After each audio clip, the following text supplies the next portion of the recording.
Baik. Assalamualaikum warahmatullahi wabarakatuh. Waalaikumsalam warahmatullahi wabarakatuh. Waalaikumsalam warahmatullahi Selamat wabarakatuh. sore, Bapak dan Ibu. Semoga sehat selalu ya di masa pandemi ini. Kenalkan, saya Bu Lisa, bisa dipanggil Bu Lisa. Nama panjangnya agak panjang, jadi nggak usah disebutkan. Baik, hari ini kegiatan pembelajaran kita adalah modul ajar. Ibu coba share ya. Oh, ini sudah ada. Sudah tampil kah? Sudah tampil? Baik. Tampil. Oke.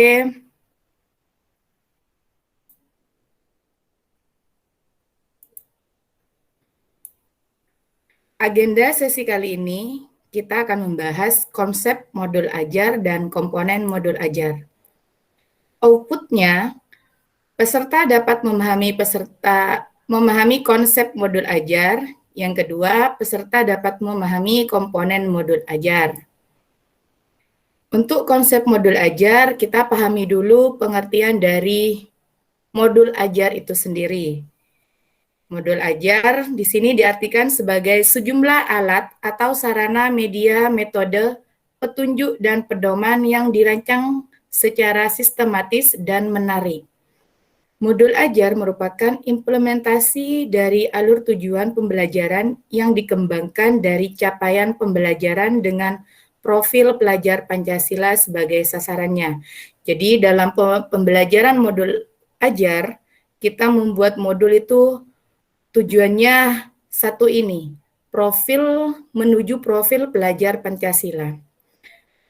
Sehingga guru bisa menarik ketika pembelajaran dimulai bersama peserta didiknya. Di sini juga ada sebagai modul ajar dilengkapi dengan komponen yang menjadi dasar dalam proses penyusunan. Komponen modul ajar dalam panduan dibutuhkan untuk kelengkapan persiapan pembelajaran. Komponen modul ajar bisa ditambahkan sesuai dengan mata pelajaran dan kebutuhan.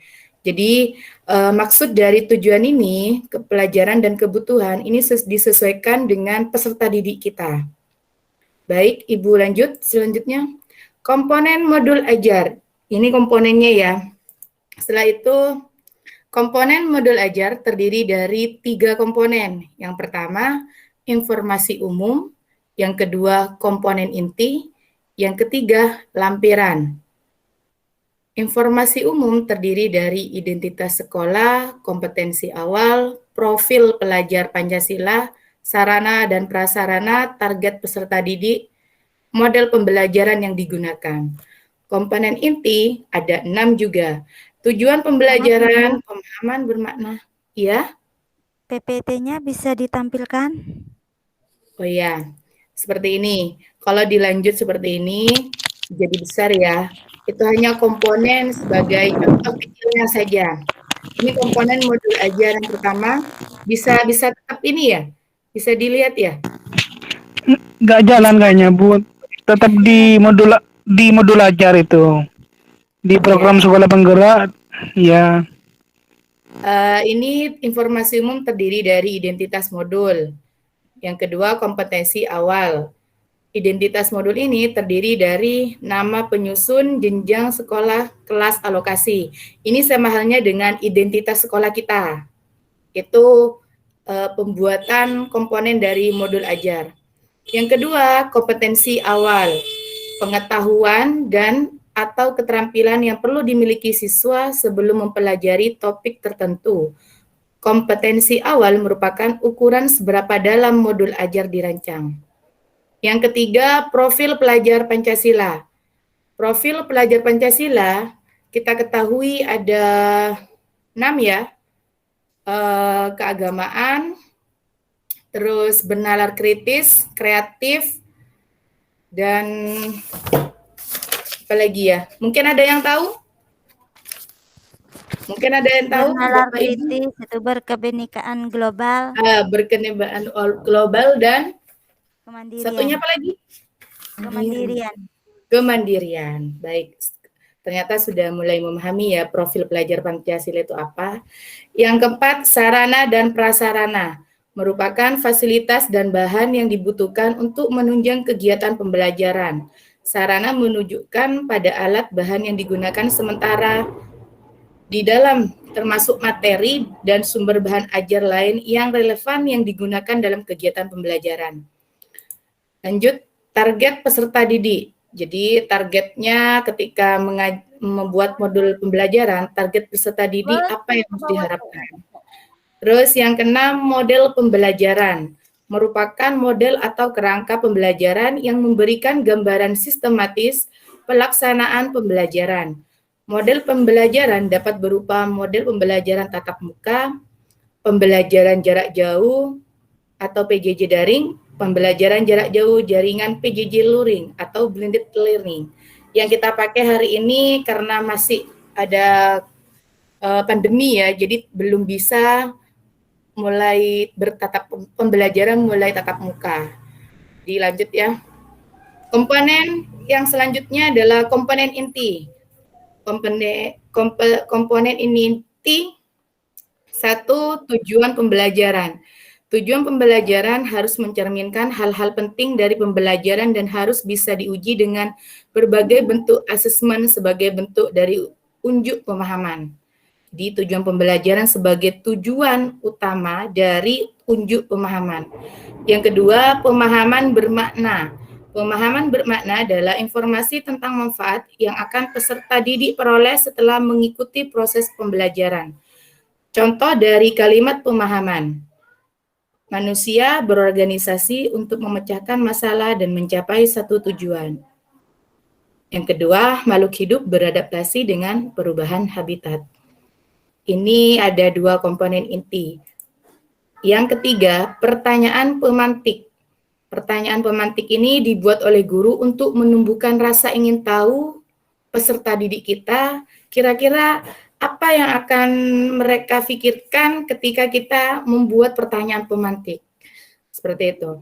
Yang keempat, kegiatan pembelajaran. Kegiatan pembelajaran di sini kegiatan pembelajaran inti dalam bentuk langkah-langkah kegiatan pembelajaran yang dituangkan secara konkret disertakan opsi atau pembelajaran alternatif dan langkah untuk menyesuaikan dengan kebutuhan belajar siswa. Yang keempat, asesmen. Asesmen digunakan untuk mengukur capaian pembelajaran di akhir kegiatan. Kriteria pencapaian harus ditentukan dengan jelas sesuai dengan tujuan pembelajaran yang ditetapkan. Jenis asesmen ada 3. Asesmen sebelum pembelajaran atau yang disebut dengan diagnostik. Yang kedua, asesmen selama proses pembelajaran atau yang disebut dengan formatif. Yang ketiga, asesmen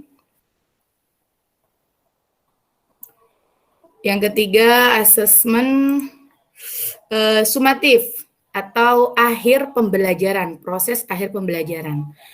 Bentuk asesmen yang bisa dilakukan adalah ini sudah merupakan profil masuk ke profil Pancasila ya, yang berupa observasi, penilaian diri, penilaian teman sebaya, dan anekdotal. Yang kedua, performa, presentasi, drama, pameran hasil karya, jurnal, dan sebagainya. Dan bentuk asesmen ini juga secara tertulis. Tertulis itu contohnya tes objektif yang isinya esai, pilihan ganda, isian, dan jawaban singkat, benar dan salah. Yang keenam, kompeten inti. Yang keenam, komponen inti yang nomor 6 adalah pengayaan dan remedial. Pengayaan adalah kegiatan pembelajaran yang diberikan pada peserta didik dengan capaian tinggi agar mereka dapat mengembangkan potensinya secara maksimal. Sedangkan remedi, ketika peserta didik nilainya rendah, mungkin kita bisa memberikan mereka tes remedi kembali kepada peserta didik. Dengan ketentuan, kita tidak harus mengulang berapa kali, meskipun nilai peserta didik itu masih rendah. Seperti itu. Terus, komponen dari Modul ajar yang ketiga adalah lampiran yang terdiri dari lembar kerja peserta didik. Lembar kerja siswa ditujukan untuk peserta didik, bukan guru ya. Jadi lembar kerja ini seperti halnya soal-soal, seperti itu. Terus lampiran yang kedua, bahan bacaan guru dan peserta didik. Bahan bacaan guru dan peserta didik digunakan sebagai pemantik sebelum kegiatan dimulai atau untuk memperdalam pemahaman materi pada saat atau akhir kegiatan pembelajaran. Yang ketiga, glosarium. Glosarium ini kumpulan istilah-istilah yang agak sulit kita terjemahkan di dalamnya. Terus yang keempat, daftar pustaka. Ini sama halnya di modul ajar, ini juga masuk pembelajaran paradigma baru. Baik, seperti itu ya penjelasan dari Ibu dari komponen modul ajar. Mungkin ada pertanyaan dari Bapak Ibu? Atau hal yang bisa sharing, bentuk sharing nggak apa-apa, silakan. Ibu Bu, buka saya satu mau sesi tanya, dulu. Bu. Ya, silakan. Ini saya agak kurang paham tentang modul ajar ini, Bu. Iya, Di silakan. gambaran saya, modul ajar itu kan seperti RPP kayaknya, Bu ya? Ya, ya lanjut dulu. Iya, enggak, Silakan. cuman itu gambaran modul ajar itu seperti Oke. apa seperti RPP apa bukan, seperti itu loh. Ya, ya oke, sudah ini. Mungkin ada yang lain? Mungkin ada yang lain? Iya Bu. Itu Ya, Bu, silakan. apa tentang modul ajar itu seberapa penting buat pembelajaran itu? Apakah masuk poin-poin intinya, apa menjadi yang terpenting dari perangkat-perangkat lainnya modul ajar itu, apa bagaimana? Terima kasih Bu. Oke. Ya, mungkin dari Bu Tina Ini sudah? Bu, Oke. iya. Kalau saya itu kan modul ajar kan kayak bentuknya RPP Yap. dan ada komponen-komponennya kan. Jadi Hmm. kalau mau buat modul ajar harus sesuai dengan komponennya Bu. Yap. Oh, itu yang ditanyakan ya, harus Iya, sesuai dengan dengan komponennya. komponen. Sesuai dengan baik, yang pertama dulu seperti yang ditanyakan oleh Ibu Fiska, seperti apa modul ajar itu seperti RPP. Ibu share dulu ya, barusan tidak Ibu jelaskan.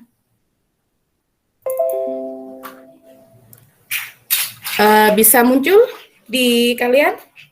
Di Bapak Ibu sudah muncul? Sudah muncul? Belum Bu. Belum, Bu. Begini aja, Bu, langsung dijelaskan secara lisan seperti itu, Bu. Ya, seperti ini. RPP, kalau dibuat RPP sebenarnya tidak, tapi ini persis sama halnya dengan kelanjutan. Kelanjutan RPP itu sendiri dengan penambahan komponen-komponen yang ada.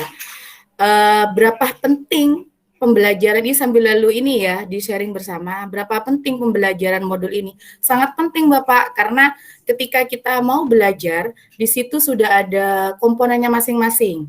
Apalagi di komponen inti itu berupa kegiatan kita, pembelajaran kita. Entah kita mau ngajar yang pertama itu adalah tujuan pembelajaran, pemahaman bermakna, pertanyaan penantik, yang keempat kegiatan pembelajaran, terus asesmen, pengayaan, dan remedial dan refleksi. Jadi pentingnya pembelajaran modul ini sangat penting untuk guru seperti kita untuk membuat modul ajar. Nah, yang ketiga, modul harus sesuai. Sebenarnya tidak harus sesuai Ibu, tapi alangkah ketika makanya saya pinginnya ini tak coba ya. Mungkin bisa ketemu sama screen-nya. Ini sudah bisa kayaknya. Bukan ini. Sudah bisa ketemu? Belum ya? Belum terlihat.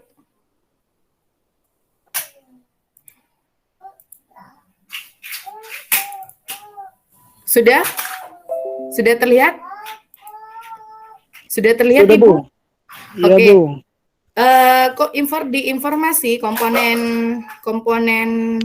modul ajar, di informasi umum sudah ada yang namanya identitas modul atau bisa dikatakan identitas sekolah kita serta pengajarnya seperti ini contohnya.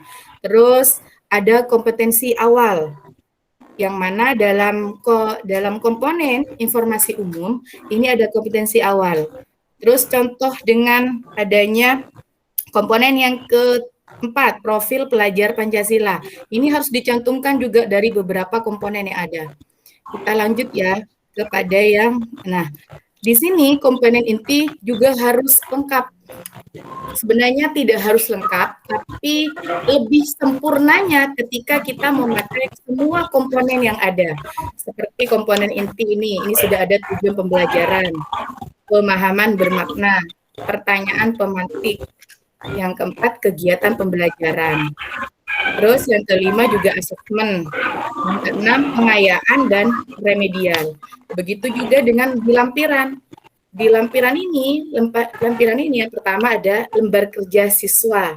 Ini juga sesuai dengan komponen dari lampiran itu sendiri. Ada 4. Yang kedua ada glosarium. Ini contohnya ya. Nih, ada buku, terus bahan bacaan guru, peserta didik, dan daftar pustaka. Seperti itu. Jadi, sebenarnya komponen ini tidak masalah kalau misalkan semua komponen itu tidak diambil salah satunya. Tapi alangkah sempurnanya ketika semua komponen modul ajar yang kita ketahui itu sudah masuk dalam modul ajar itu sendiri. Mungkin seperti itu. Mungkin ada yang share lagi? Silakan, ada tambahan? Atau sudah jelas? Atau kurang jelas? Sudah jelas, Bu. Jelas sudah, Bu. Oke, terima kasih. Waktunya sudah tinggal berapa ini? Baik, Ibu rangkum ya dari semua yang kita buat sharing, yang Ibu jelaskan, Ibu punya kesimpulan bahwa modul ajar akan menjadi lebih sempurna ketika semua komponen dan konsep itu disalurkan di modul ajar itu sendiri. Jadi sebenarnya tidak masalah kalau komponen modul ajar tidak semuanya dipakai, tapi alangkah sempurnanya ketika semua komponen modul ajar dilakukan di modul ajar itu sendiri. Dan hal yang perlu diketahui oleh kita sebagai guru, kita juga melihat di kegiatan itu disesuaikan dengan karakteristik siswa kita. Jadi kalau misalkan karakternya siswa kita masih kurang memahami, jadi kita modulnya juga harus menyesuaikan dengan peserta didik. Karena modul ajar ini yang baru, paradigma baru ini semuanya berpusat pada siswa, tidak hanya pada guru saja. Mungkin itu saja ya. Ibu akhiri, sebelum Ibu akhiri, marilah kita baca doa sesuai dengan agamanya kita masing-masing. Berdoa mulai. Berdoa selesai. Oke, sebelum Ibu akhiri, kita foto dulu ya, buat kenang-kenangan. Oke. Mau terserah. Oke. 1, 2, 3. Oke, terima kasih Bapak Ibu. Selamat sore. Sore, Ibu. Sore, Ibu, sore.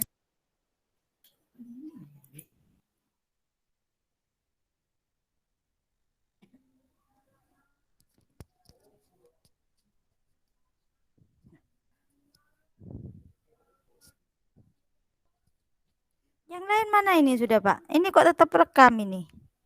Nggak tahu itu langsung keluar, Bu Disa. Iya, Bu. Mari, Bu. Ini mau